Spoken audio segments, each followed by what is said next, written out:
Morning friend, अब हम लोग NBFC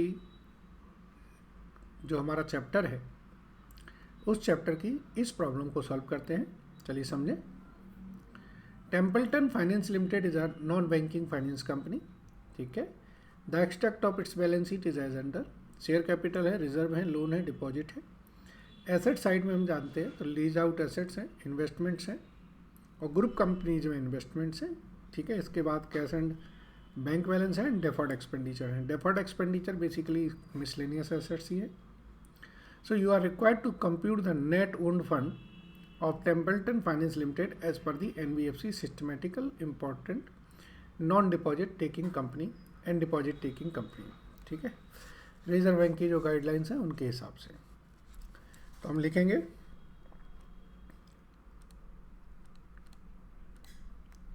statement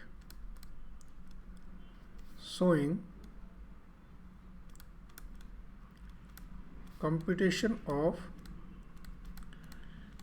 net owned fund। Net owned fund का मतलब नेट एसेट्स आप मान के चले। ठीक है।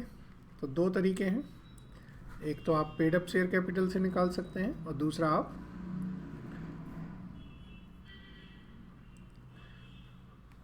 चलिए यहीं से निकालते हैं।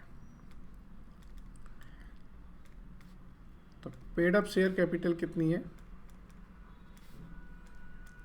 100 और फ्री रिजर्व आपके हैं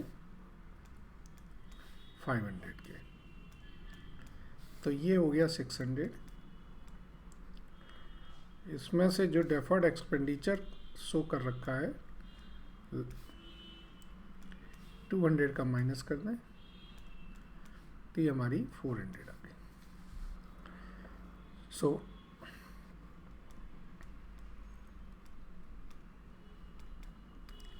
इन्वेस्टमेंट कितने हैं इन शेयर ऑफ ग्रुप कंपनीज 100 है, इन डिवेंचर ऑफ ग्रुप कंपनीज भी 100 के।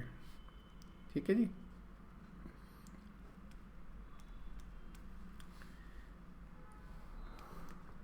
जो गवर्नमेंट की गाइडलाइंस हैं वो कहते हैं कि 10% ऑफ दी नेटवर्थ आप इन्वेस्ट कर सकते हैं ग्रुप कंपनीज में। ठीक है।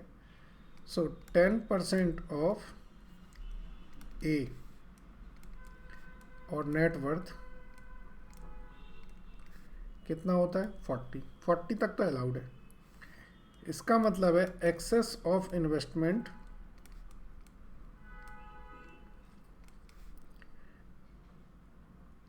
इन सब्सिडरीज या in group companies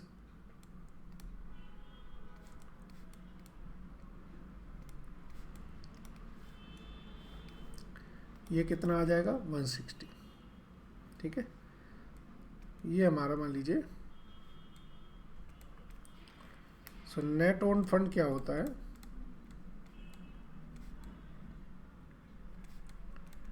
net owned fund होगा A minus see that is 240। समझ आया होगा।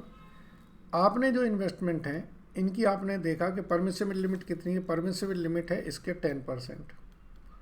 इससे ज़्यादा आप अपना ग्रुप कंपनीज में पैसा नहीं लगा सकते। ठीक है जी। चलिए ये क्वेश्चन कंप्लीट है। समझ आया होगा आपको। सिंपल क्वेश्चन था, 4 नंबर में आने की इसकी बहुत उम्मीद रहती है। Thank you.